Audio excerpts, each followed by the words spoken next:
Everybody loves a good boss fight. Whether it's Slave Knight Gael mercilessly pounding your face into the sand at the end of time, or the office printer when you really should get that report out. A solid boss fight can certainly stay with you and mark you for a long period of time. So, today I will reveal to you which Souls bosses that I think should be added to Nightreign, and in what capacity they should serve. And shout out to Prod for making me do this video. The Souls games have a bunch of bosses, most of them pretty good, and so to avoid this just becoming a tier list of every single Souls boss, I will be limiting myself to 3 bosses for each game entry. That means Dark Souls 1, 2 and 3, and one more thing. I'm sorry for not having uploaded much in the last few days and weeks. I've been very busy with life trying to punch me in the face, but that's okay. As a true Souls veteran, I have been furiously pounding the dodge button and I am, as of yet, unharmed. So let's get to the list, shall we? The Sanctuary Guardian is a boss I think a lot of people forget about when talking about Dark Souls. And I can't rightly blame them. It's not connected to any of the major events or important characters in the lore, and its most memorable feature is that you can cut its tail off to get a weapon. But he's just such a ferocious looking bastard, and quite frankly, I think he's kinda cute. Which is why I think it would make for a perfect boss to add to Nightreign. It would fit perfectly both as a field boss or as the end of day boss. Certainly, if you can fight the combo of a Crucible Knight and a Hippo as a Day 2 boss, this guy qualifies. From could also add in a few moves from the other Lion bosses to modernize him a bit, since a lot of the older bosses' stiff movement can make them a little bit too easy. His moves are also fairly varied, and you can add some more AoE effects so that he can deal with multiple players at once. Fun fact, did you know that you cannot turn his boss soul into a weapon? You can only consume it for levels. That's weird. Okay, just hear me out on this one, alright? Pinwheel has a reputation, deservedly so, of being a bit of a pushover. But what if it was more? What if we gave him a health bar that didn't subtly indicate that he is suffering from the worst case of cervical cancer ever, but actually made him able to tank a few hits? His attacks are maybe a bit simple for Nightreign, but since all of his attacks are projectiles, you can switch them out with any of the more difficult to avoid attacks from other enemies. Or what if he was using the same spells as the player has access to? He doesn't even need to be particularly hard and would serve the role as a jail boss very neatly. Ooh, Artorias. It feels a bit weird choosing a boss that has such a major presence in Dark Souls lore as a boss in Nightreign, but then again, FromSoft opened that door when they used the Nameless King as a Day 2 boss. Few characters come even close to the level of cool that emanates from the Abyss Walker. He was the protagonist that didn't win. Artorias would also definitely be a Day 2 boss. His moveset is nice, although some swings could probably benefit from being sped up a bit if added to Nightreign. Now here's an interesting idea. What if we somehow combined him with the Abyss Watchers? Maybe FromSoft could grant him their moveset, or what if the boss fight starts out with him being attacked by the Abyss Watchers who want to put him down? You know, saying that actually makes me think that he would fit nicely as a world event on the map, where the players could choose sides with either Artorias or the Abyss Watchers, and depending on what you chose, you would get a specific reward, be that a bonus or maybe a weapon. If they really wanted to go hard on Artorias, and by that I mean changing up a bit, update him to the new game, then I would not mind seeing Prime Knight Artorias as one of the DLC Night Lords. I think mostly that any DLC Night Lord would or should be wholly new creations by the devs, but I would make an exception for Prime Artorias. Moving on to Dark Souls 2, I am now very happy to be able to talk about one of my favorite boss concepts in the entirety of the Souls series. The Pursuer. And I just realized that I probably need to unpack a few things to explain exactly why I think this boss could be such a major addition to Nightreign. Now, we're here at the Fixture Life Dark Souls 2 wiki, and it says that the Pursuer is a boss in Dark Souls 2. That's correct, it's good to start off on a good note. A giant aggressive knight that relentlessly pursues the player, and that sounds awesome! I would love it if this boss acted very much like Mr. X from Resident Evil 2 Remake, where he at random points breaks through walls and shows up just to make your life a living hell. That's not how he acts though. The Pursuer in Dark Souls 2 will arrive at very scripted events. Granted, those are cool scripted events like being dropped on your face by a giant bird, but once you play the game a few times, you know exactly where he shows up. Still, I always remembered him because he is one of the most badass knight designs and concepts that From Software has ever created. And that loss of potential can be rectified in Elden Ring Nightreign, because he could take on the role that Morgott has. At random points when you're in the overworld, the Pursuer could spawn in and invade the players and hunt you down, just like Morgott does. Granted, the Pursuer is a Dark Souls 2 enemy, and so he would probably have to be updated quite a bit.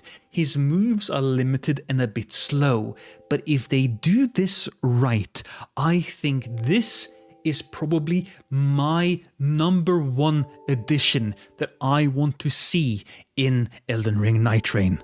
I would be surprised if anybody told me that their favorite boss in the Soul series was the Demon of Song.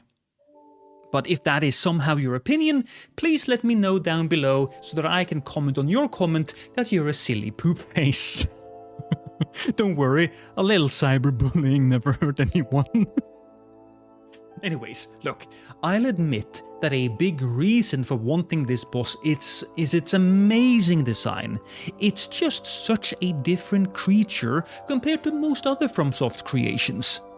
Now even so, I think there is a lot of potential here if FromSoft decided to update it just a tad. I would suggest adding a small gimmick to this fight where when the boss decides to hide its face with its back skin, the player would be able to wall jump on its body and do a plunge attack on a new eye or other weak spot, which would then open it up again. Kinda like what the players can do with the fire-breathing machinations in the fire areas. I don't know what the machinery is called, but you know what I'm talking about, right? The big faces that spew fire. It's a pretty slow boss, so I think it would probably need ads, and maybe keep it as a day 1 boss. But in the end, look, the heart wants what the heart wants. This is probably the opposite situation from the previous entry. Nobody's surprised that I chose the Darklurker as one of my picks to be moved into Nightreign. It's because he is, by far in my opinion, the best boss in the game. I have the most fun fighting the Darklurker because on a technical level he is amazing. He looks amazing, and because he is very much divorced from the greater narrative of Dark Souls 2, you can take the Darklurker and you can slot him in anywhere. And what's so great about him is that one of his moves is copying himself. He will be flying around with his clones trying to kill you, and we can weave that into the difficulty level here. So if you're fighting him on day 1, maybe he just copies himself 1 time, but if you're fighting him in day 2, or if you have 3 players, then he can copy himself 3 times. I really think that this boss just fits. And you know what? How about we don't stop calling him the Darklurker and call him the Nightlurker? I think the Dragonslayer Armour really exemplifies why I think certain bosses are more appropriate to place in Nightreign over others. And that's because the fight with the empty steel husk has no emotional impact. And I swear, if you tell me that you cried when beating this boss, I will come to your house and I will beat you up. Compare this fight to fighting Gwyn, where the fight itself is bolstered by the context in which you fight him. Removing Gwyn from his context would be a great disservice and would take away a lot what makes that fight feel special. By the way, I just figured this out 7 entries into the video. The Dragonslayer Armour can be placed anywhere. Jail, field, or end of the day. If we place him in the field, I think it would be cool to give him a gimmick where he is inactive until you hit him, giving you the potential to get a little ahead in the boss fight early. You get to buff with your friends, come up with a strategy, and such. If he's a jail boss, I think he's perfect the way he is, and if he gets the end of day treatment, then alright, maybe we update some moves, give him a little frost lightning, I don't know. I think you can do a lot with this guy. We touched the Abyss Watchers a little bit when oops. we touched on the Abyss Watchers a little bit when we talked about Artorias. Look, that's a bad one. I apologize to the Abyss Watcher community. The Abyss Watchers are a lot of people's favorite boss fight in the game. It's my second favorite boss fight in Dark Souls 3. My favorite boss fight would be Lorien, the knight who fights on his knees. Now, the Abyss Watchers are one of those boss fights that just works perfectly straight off. There is no need to update them. If you transfer them from Dark Souls 3 over to Nightreign, they would work beautifully just straight out of the box. That being said, I do believe there are certain things that we can do to update them, or certain things that we can add to make him really interesting in the context of Nightreign. For example, if you are fighting the Abyss Watchers as an end-of-day boss, there are multiple things you can do.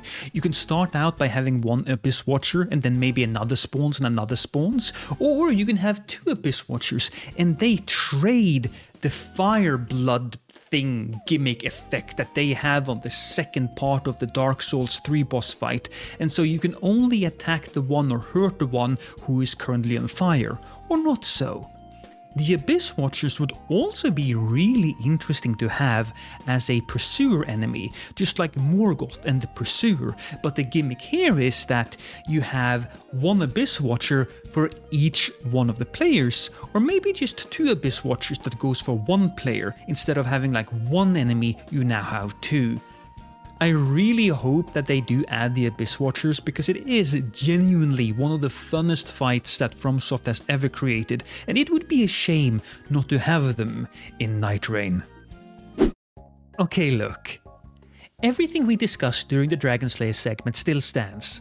A boss fight removed from its context can lose a lot of its potency.